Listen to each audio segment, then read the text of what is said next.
Bueno, las competencias que vamos a desarrollar, vamos a ver el concepto de dolor, el proceso de la nocicepción, la clasificación del dolor, la medición del dolor, ¿no? Y el tratamiento del dolor en rehabilitación.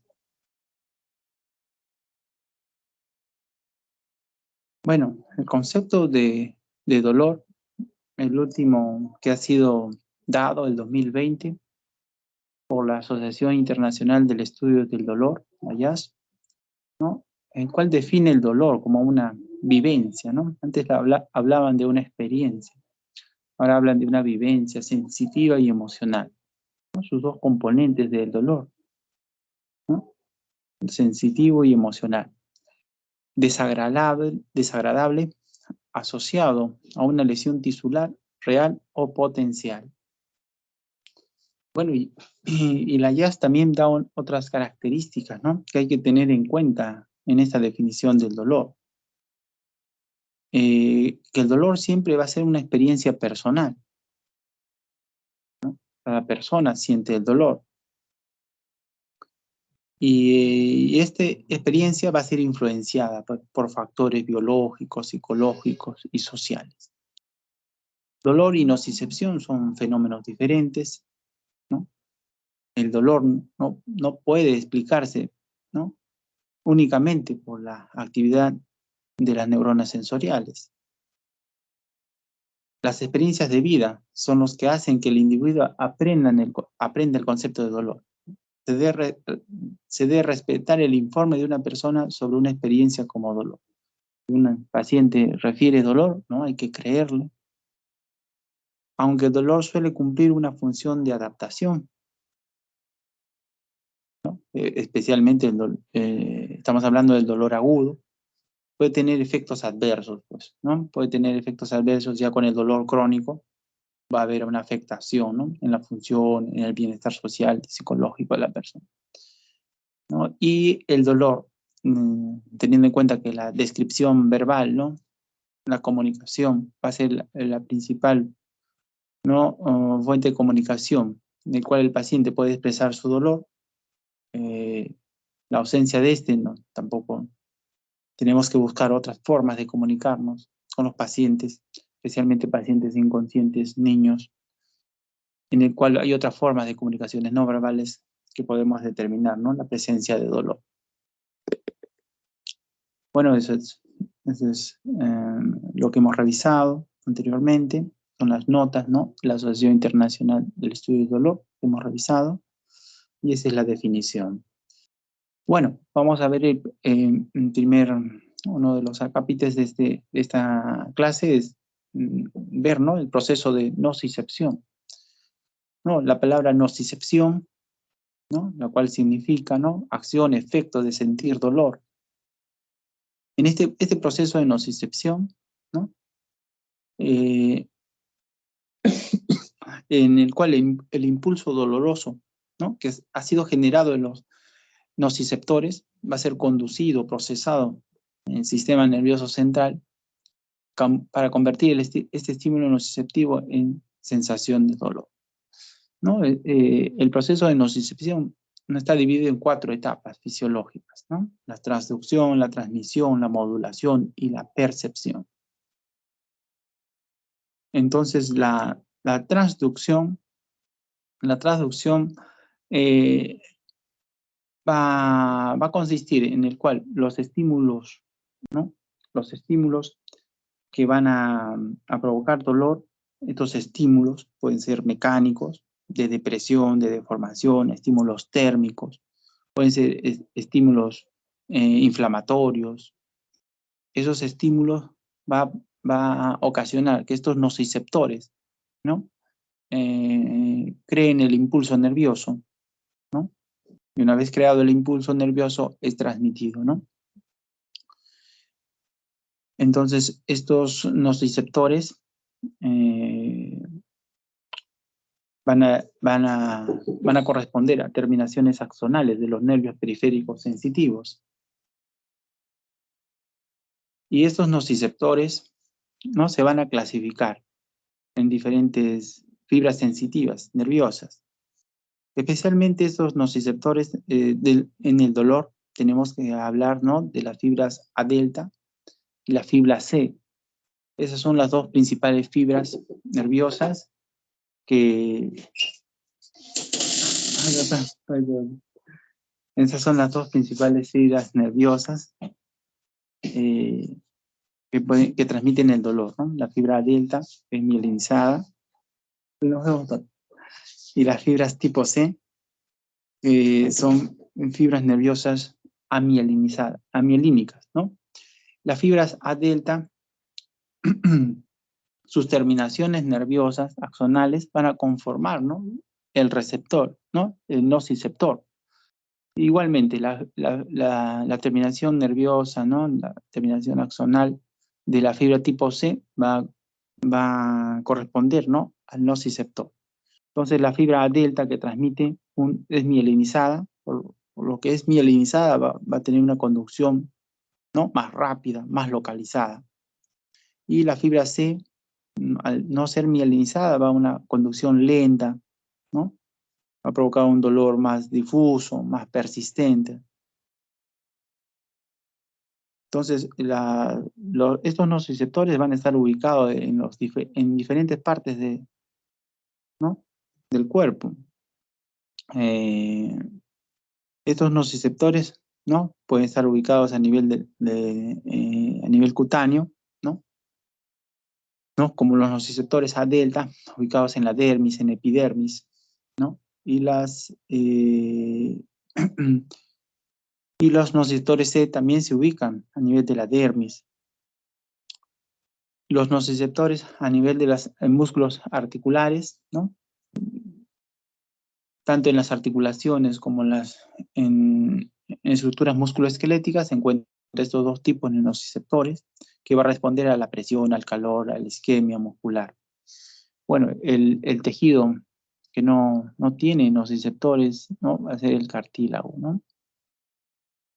Y los nociceptores viscerales van a corresponder netamente por fibras de tipo C. Entonces, la transmisión, una vez que ya se formó el impulso nervioso, producto de los estímulos en los nociceptores, ese impulso nervioso tiene que ser transmitido. Y va a ser transmitido, ¿no?, al principio, ¿no?, por el sistema nervioso periférico, y luego va conducido a través del sistema nervioso central hacia la corteza. Entonces, las vías de transmisión van a corresponder los nervios, conformados por las fibras tanto mielinizadas como no mielinizadas, en dirección a la médula. Y en la médula van a hacer sinapsis, estas neuronas, en el asta posterior de la médula espinal. Y ese centro fundamental de integración es el centro fundamental de integración de la nocicepción. Y de ahí, claro, van a decusar, ¿no?, el lado contralateral, y ahí van a ser también, ¿no?, conducidos, ¿no?, hacia la corteza cerebral. En la transmisión en la médula tenemos las láminas, ¿no?, de Rex. Entonces, las láminas de Rex relacionadas al dolor son la lámina 1, la 2, ¿no?, la lámina 5. ¿No? En la lámina 1, generalmente son axones que forman parte del haz espinotalámico. La lámina 2, ¿no?, va a corresponder a la vía espinotalámica, ¿no? Y la lámina 5, la vía córtico-espinal, la vía rubroespinal. No, los neurotransmisores que se van principalmente los neurotransmisores que se van a dar a nivel medular, el principal neurotransmisor excitatorio va a ser el glutamato. Y el otro neurotransmisor principalmente va a ser la sustancia P.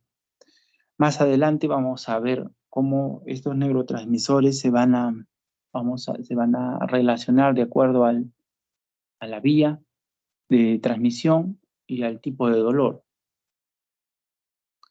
El neurotransmisor glutamato podemos explicar, ¿no?, cómo cómo es posible, ¿no?, que se produzca la hiperalgesia. Entonces, el glutamato, al ser liberado en la hendidura sináptica, va a abrir canales de calcio, va a producir óxido nítrico, que aumenta la liberación de glutamato.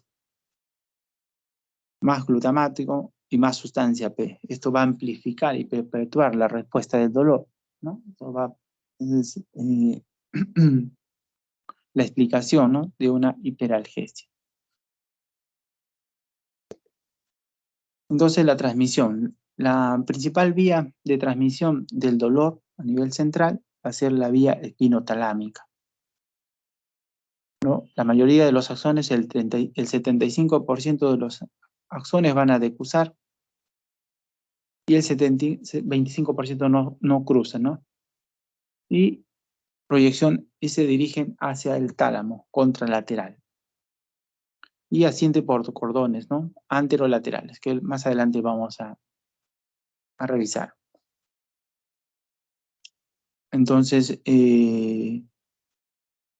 van a transmitir esta vía espinotalámica, que se va a dividir, ¿no?, en la vía paleoespinotalámica y en la vía neoespinotalámica.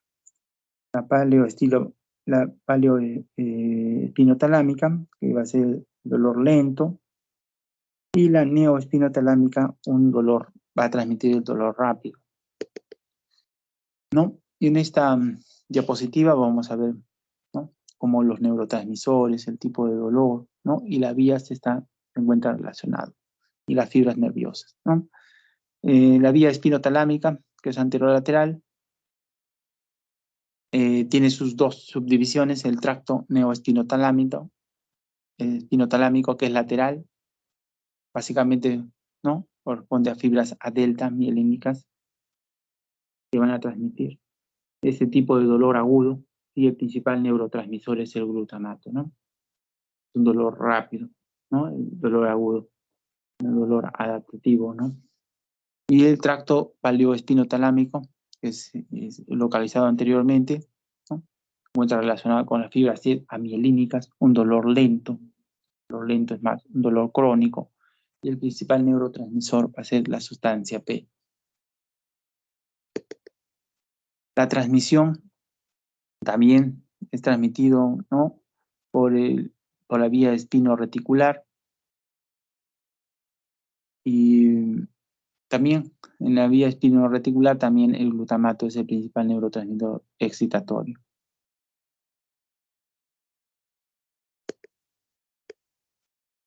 ¿No? Una vez que es transmitido, ¿no?, hacia la corteza, entonces en la corteza no hay una área del dolor. Tras un estímulo doloroso se van a activar regiones corticales y subcorticales que se activan simultáneamente, ¿no? Se van a activar a nivel cortical las áreas, el área 1, la área S2, la ínsula y la región anterior del cíngulo. La modulación es otro de las etapas, ¿no?, de la nocicepción. La modulación es el proceso por el que la transducción, la transmisión es modificada a través de diferencias e influencias neuronales. En distintos niveles se va a establecer esta modulación, es decir, va a modular la transmisión y la transducción del dolor, ¿no? La modulación lo que busca es atenuar, ¿no?, la intensidad del impulso nociceptivo, ¿no? Y lo puede hacer de diferentes formas, ¿no? Una de las formas es el sistema inhibidor endógeno, ¿no? Son vías descendentes, centrífugas, que se activan al mismo tiempo que sucede la transmisión. Entonces, la modulación, esta inhibición, ¿no?, de la nocicepción, ¿no?, a nivel medular puede ser inhibida, ¿no?, de dos mecanismos, ¿no? Una actividad segmentaria en la propia médula y una actividad descendente de centros supraespinales. Sí, procesos emocionales, cognitivos, modulan la intensidad del dolor, como también el sistema descendente inhibitorio, que va a tener neurotransmisores, ¿no? Esta modulación.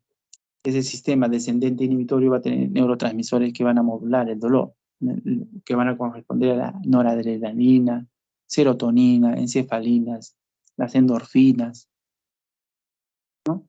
Y en el cual, ¿no? Se explica, ¿no? El efecto, ¿no? De los fármacos, de algunos fármacos para el control del dolor. Entonces, uno de del modelo tradicional para la modulación del dolor es la teoría de la compuerta, ¿no? En la teoría de la compuerta explicamos porque podemos explicar en el cual a nivel, ¿no? de los accidentes, contusiones que ocurren, accidentes comunes. Entonces, cuando ocurre un golpe, un dolor, nosotros hacemos una frotación en la zona que nos ha provocado el dolor. Y eso va a provocar analgesia. Y eso es explicado mediante este modelo tradicional de la teoría de la compuerta. En la parte inferior, ¿no? de ese dibujo podemos ver la fibra C, ¿no? Fibra C, o pueden ser también las fibras, ¿no? A delta. Y en la parte superior vemos las fibras A beta. Entonces, las fibras de la parte inferior van a transmitir dolor, son estímulos nociceptivos. Y la parte superior están transmitiendo estímulos no nociceptivos, ¿no? Puede ser vibración, puede ser estímulos mecánicos, bueno, no nociceptivos. Entonces, las fibras A beta, que están en la parte superior, cuando son estimuladas, nosotros nos golpeamos, producimos el masaje, ¿qué va a ocurrir? Va a impedir, ¿no? Va a impedir que las vías nociceptivas, ¿no? Se transmitan, ¿no? ¿Y cómo lo va a hacer, no? En la parte derecha vemos que las fibras A beta van a activar la interneurona inhibitoria. Esta interneurona inhibitoria va a impedir, ¿no? que se transmite, ¿no? el impulso nervioso de las fibras nociceptivas.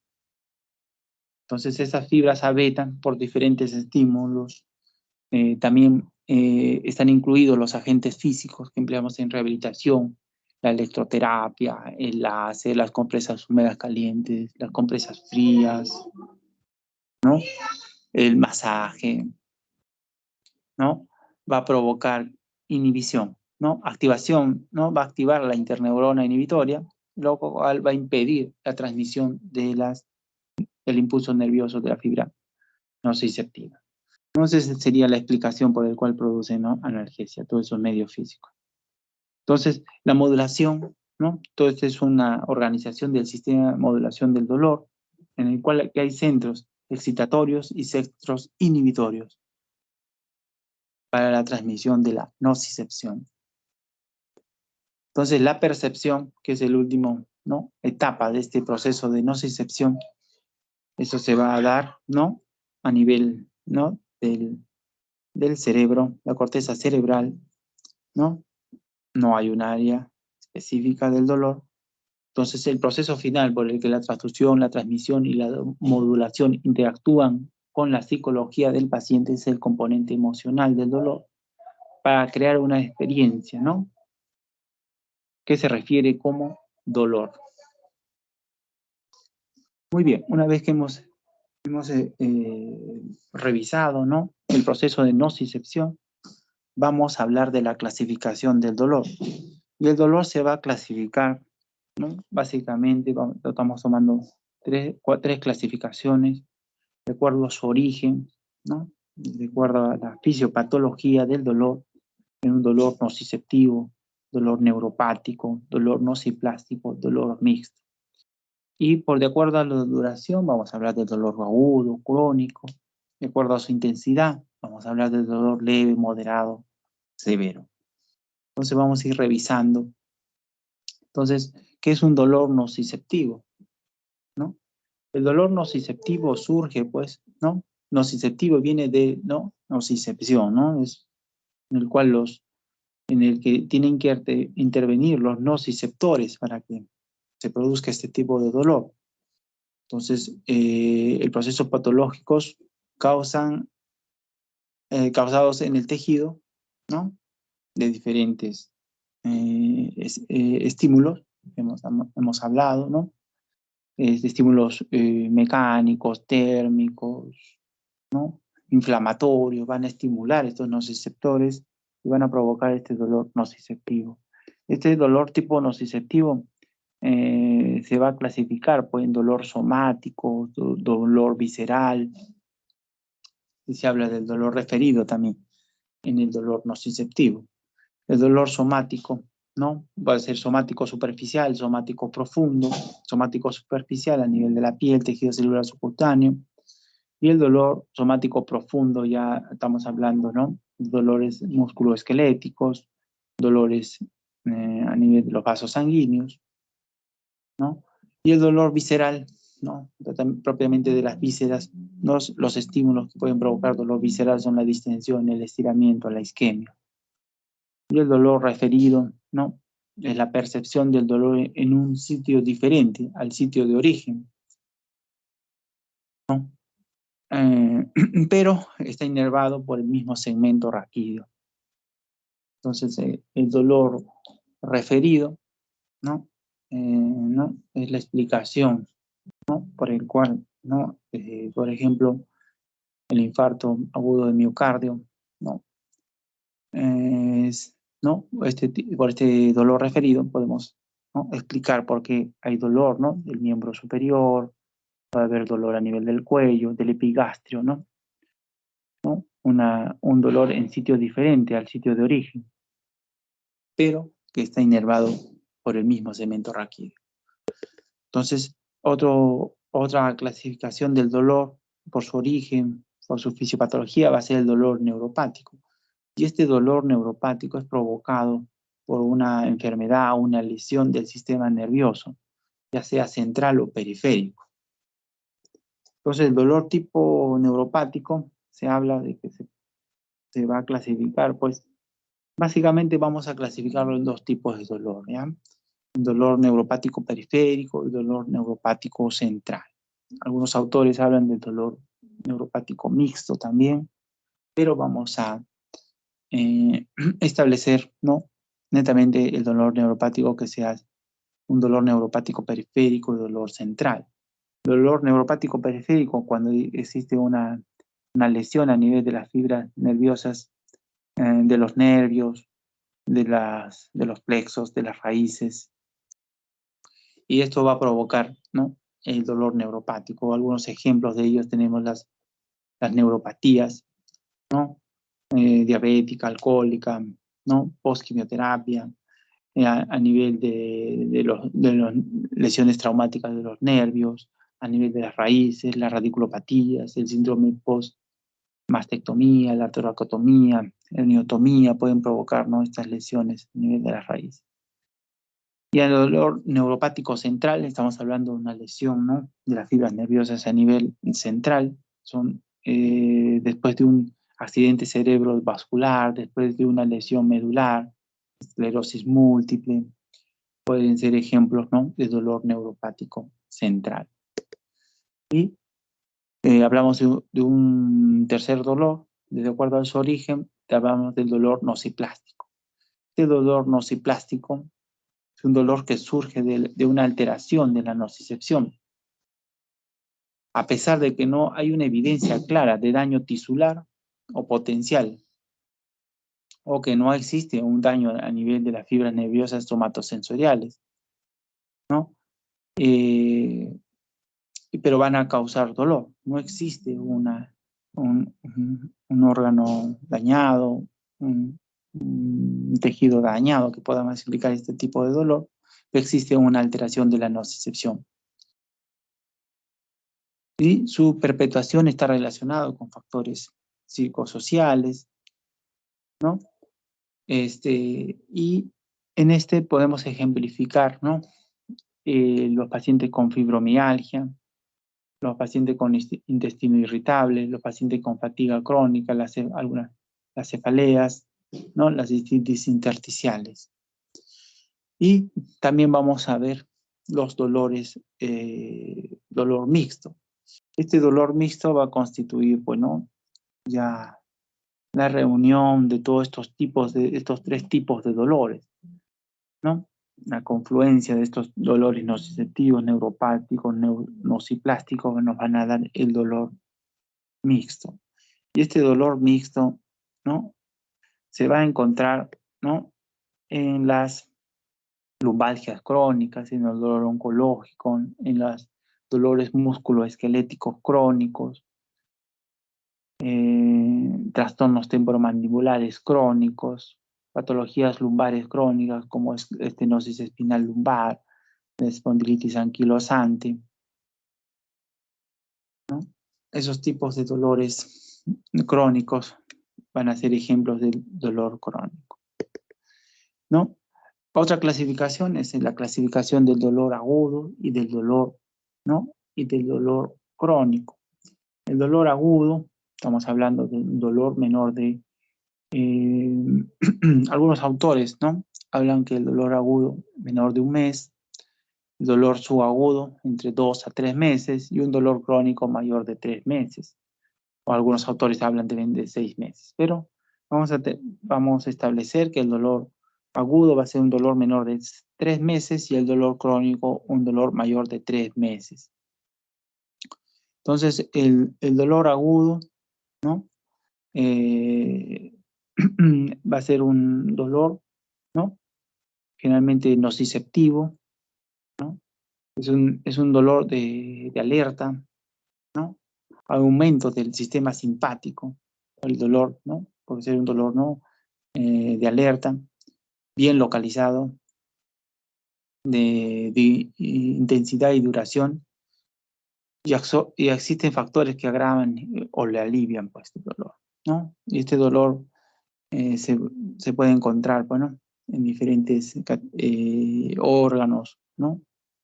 O vísceras, órganos, estructuras musculoesqueléticas, ¿no?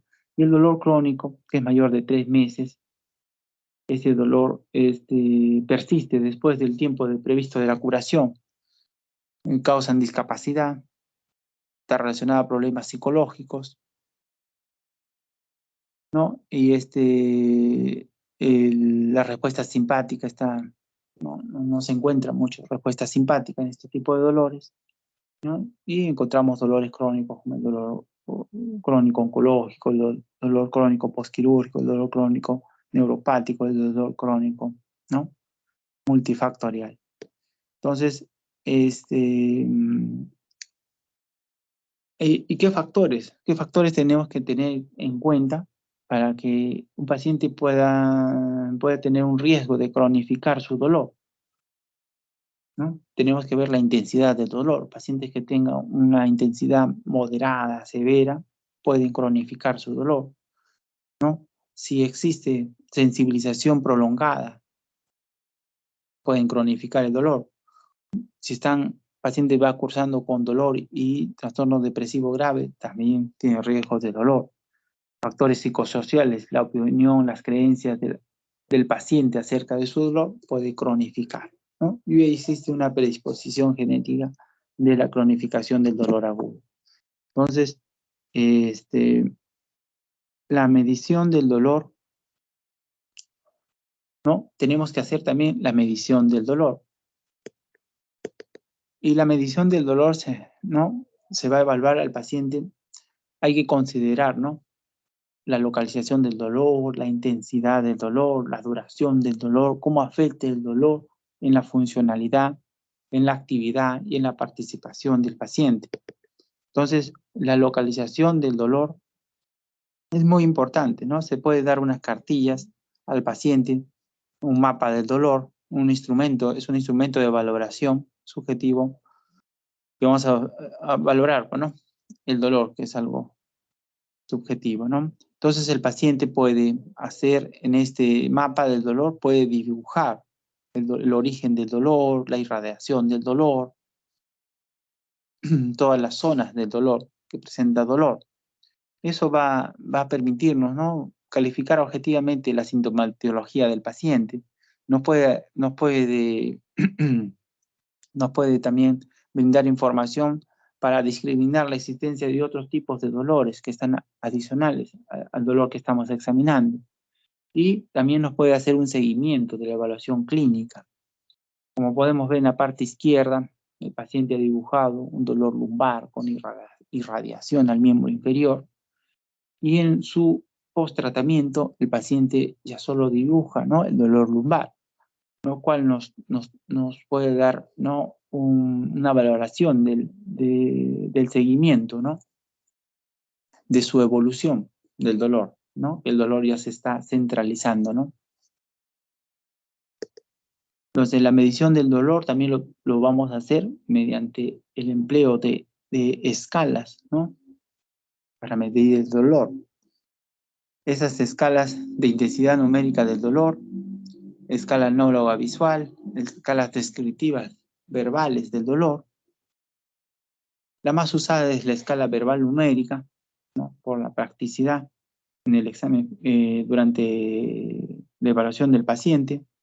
En esta escala verbal numérica, ¿no?, en el cual se le dice al paciente una escala de 0 a 10, donde el 0 es la ausencia de dolor, un paciente sin dolor, y 10, ¿no?, es el peor dolor imaginable, el dolor insoportable, el dolor más intenso que tiene. Entonces, el paciente nos va a decir un número de 0 a 10, en el cual si es que el dolor, ¿no?, está dentro del rango, ¿no?, de 1 a 3 de su puntuación que le da, estamos hablando de un dolor leve. Si está entre una puntuación de 4 a 6, un dolor moderado, y un dolor de 7 a 10, estamos hablando de un dolor intenso, ¿no? De 7 a 9 es un dolor severo, y de 10 estamos hablando de un dolor muy severo. Entonces, existen otras escalas también, la escala visual análoga y escala verbal simple también. Hay diferentes tipos de escala, pero más utilizada es la escala verbal numérica. En algunos casos, especialmente en niños o en personas que no puedan entender, ¿no?, esta es la escala numérica, se puede usar esta escala de las caras. El paciente señala una cara utilizando la descripción que está, ¿no?, estamos describiendo por debajo de la cara, el cual va a indicar el dolor. Entonces, ¿no?, se da una calificación de 0 a 5, en el cual 0 es la ausencia de dolor, sin dolor, y 5 es el dolor más insoportable, ¿no? Y de acuerdo a la cara, ¿no?, vemos, ¿no?, la descripción que es utilizada, ¿no? Dolor leve, dolor moderado, dolor estresante o severo, y dolor muy intenso. También hablamos de escalas de dolor en los recién nacidos, es decir, ¿no? En los recién nacidos también presentan dolor, pero en ellos tenemos que ver otros tipos, ¿no?, otras formas de comunicación no verbal para determinar la presencia de dolor y su intensidad. Entonces, en recién nacido podemos ver la expresión facial, el llanto, el patrón respiratorio, la posición de los brazos, de las piernas, el estado de activación. Con esa forma podemos determinar, ¿no? Hacemos una puntuación en el cual el dolor, ¿no?, puede ser medible, ¿no? Y otra medición del dolor es la escala semántica diferencial, ¿no?, de McGill, ¿no?, en el cual hay diferentes, ¿no?, tipos de dolor, ¿no?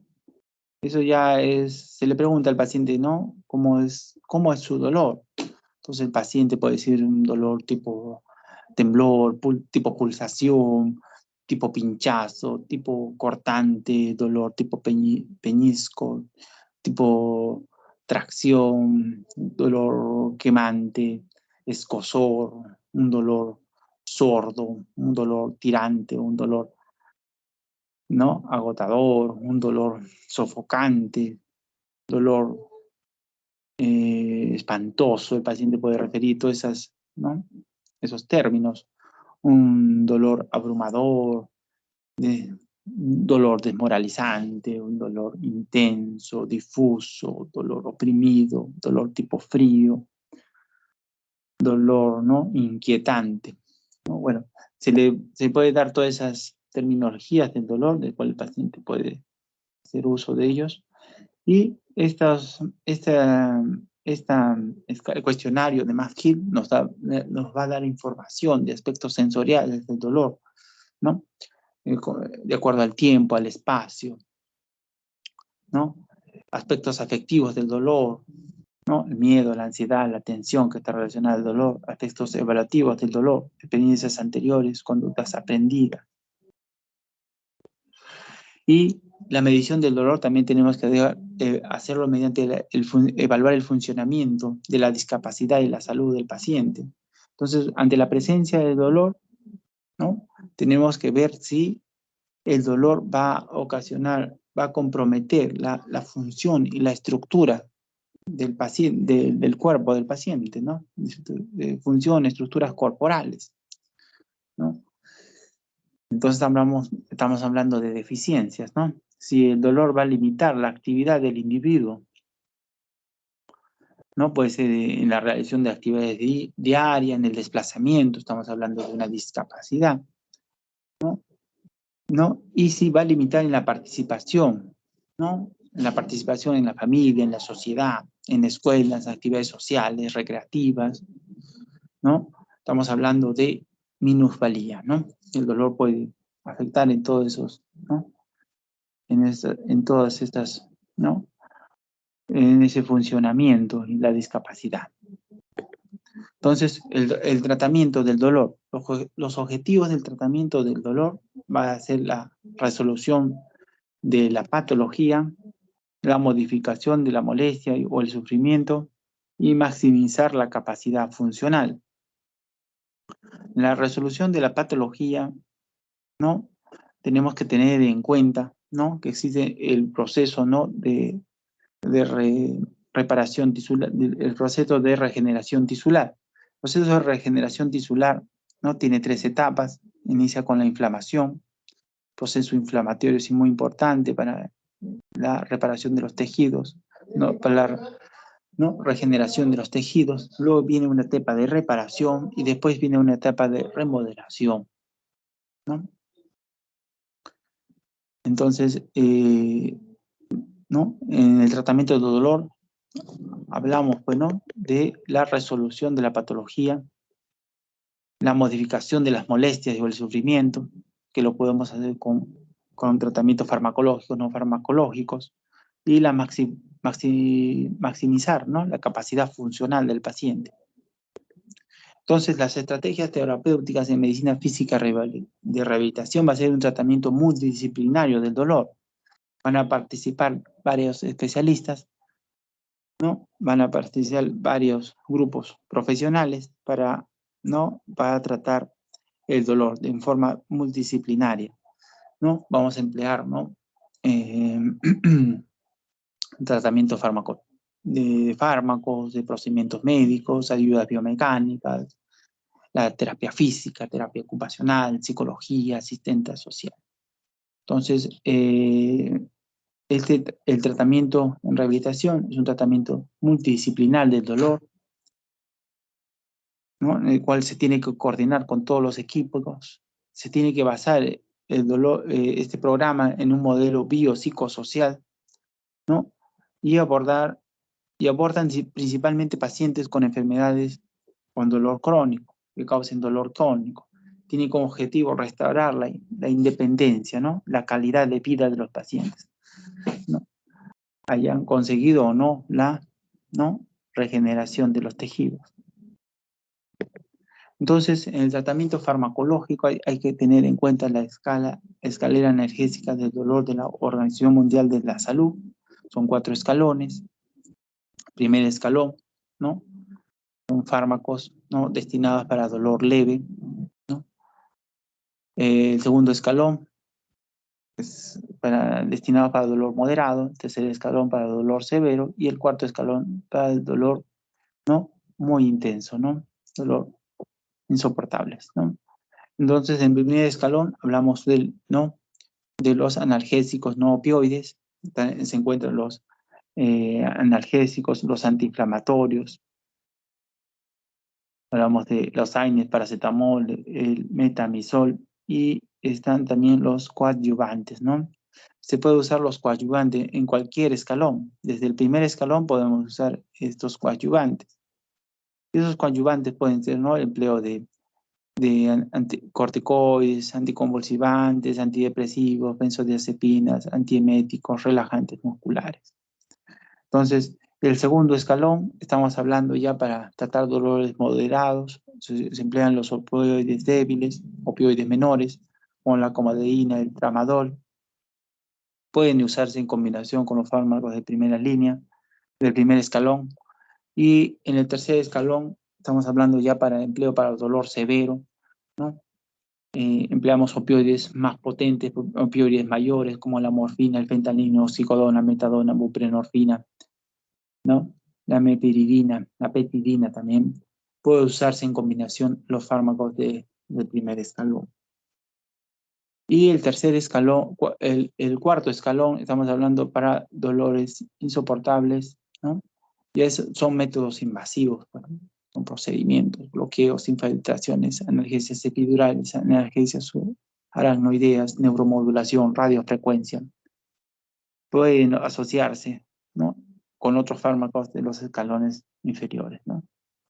Entonces, de esta forma nosotros podemos hacer uso, ¿no?, esta es la escalera analgésica de la OMS para tratar, ¿no?, de acuerdo a la intensidad del dolor. Si el paciente viene con un dolor moderado, hay que darle el escalón que le corresponde, ¿no? Si viene por un dolor severo, hay que darle los fármacos del escalón que le corresponde. Muy bien. Entonces también tenemos que tener en cuenta las recomendaciones para el tratamiento del dolor neuropático. Y en el dolor neuropático se hacen las líneas de tratamiento del dolor neuropático. Entonces, la primera línea de tratamiento para el dolor neuropático se encuentran los anticonvulsivantes y los antidepresivos.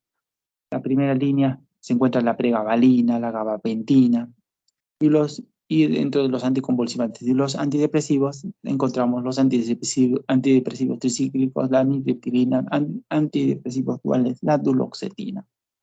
La segunda línea de tratamiento para el dolor neuropático se encuentran los opioides, ¿no?, menores, ¿no?, opioides débiles como el tramadol. En el caso de que exista un dolor neuropático periférico, se emplea, ¿no?, se puede emplear en esta segunda línea los apósitos de lidocaína o, ¿no?, los parches de capsaicina. En la tercera línea de tratamiento del dolor neuropático encontramos ya los opioides mayores, ¿no?, opioides más fuertes, ¿no?, morfina, oxicodona, buprenorfina. Y en el caso de dolor neuropático no localizado, estamos empleando, ¿no?, la toxina botulínica, ¿no?, tipo A, subcutánea.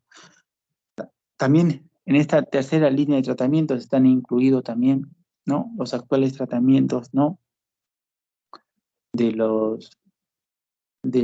empleo, ¿no?, del aceite de cannabis, ¿no? Se emplea también en esta línea de tratamiento para dolor neuropático.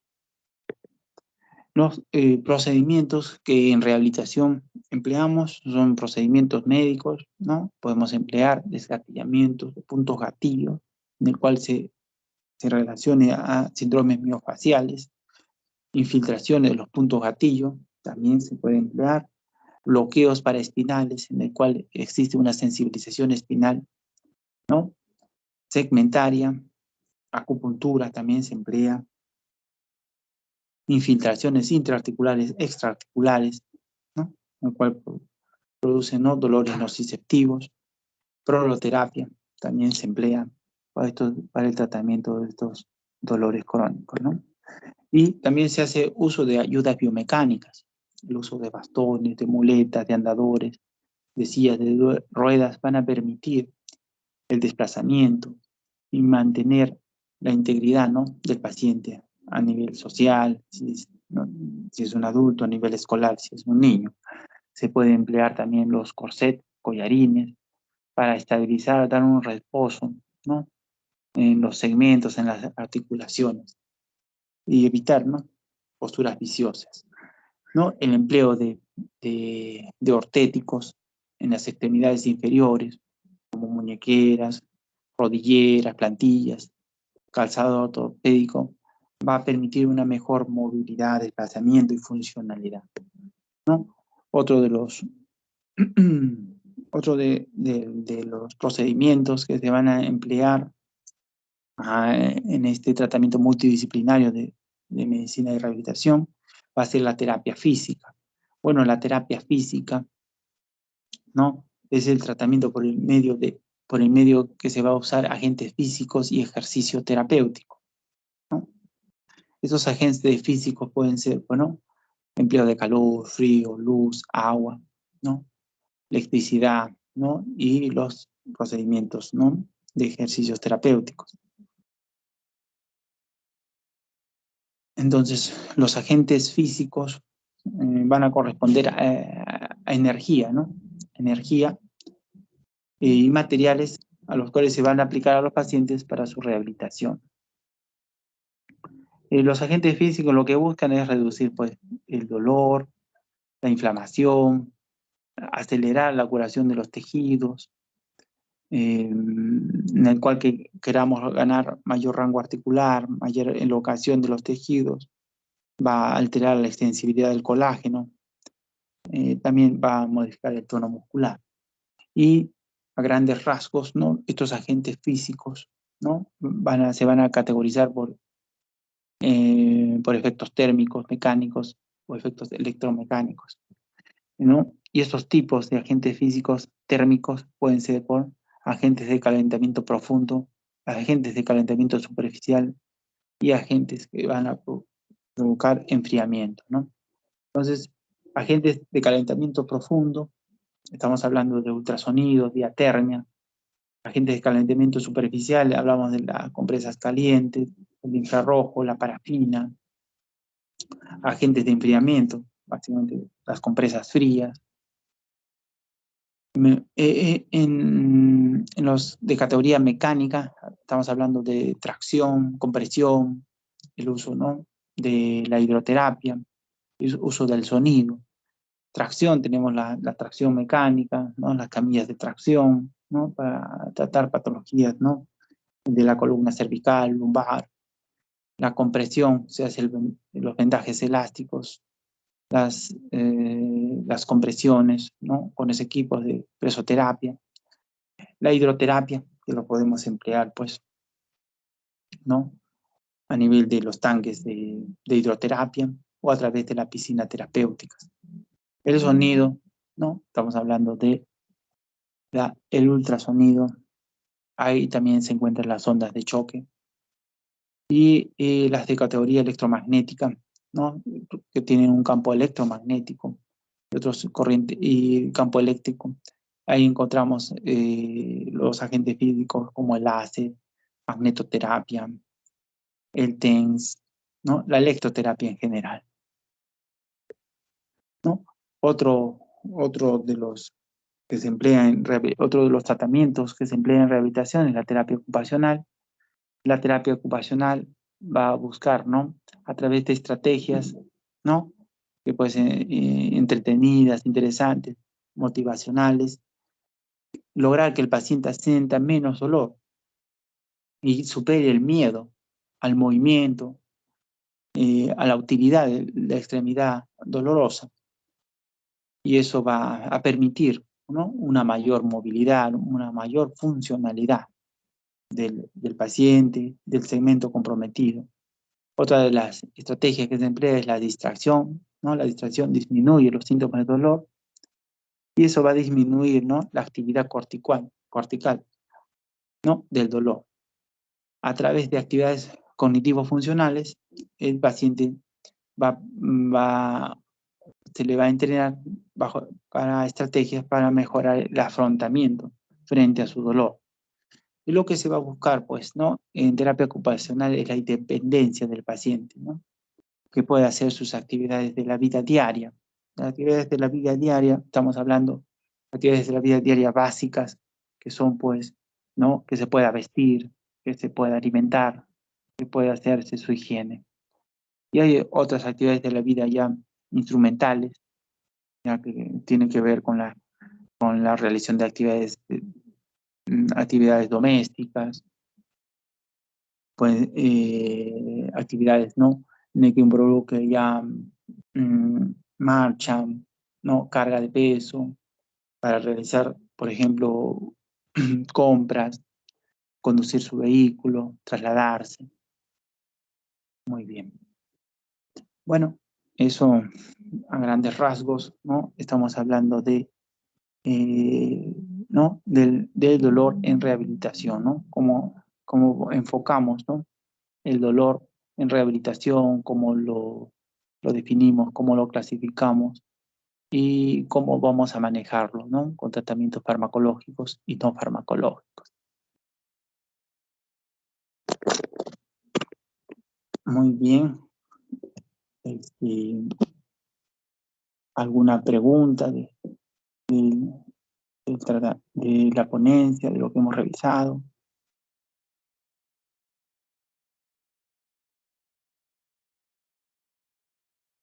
Parece que no hay preguntas, doctor. Ha estado claro la clase. Muy bien. Entonces, vamos a dar por concluida entonces la clase teórica y bueno, ya los dejo para que puedan hacer, ¿no? Otras actividades.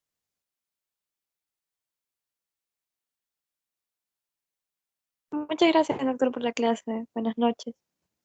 Ok, buenas noches.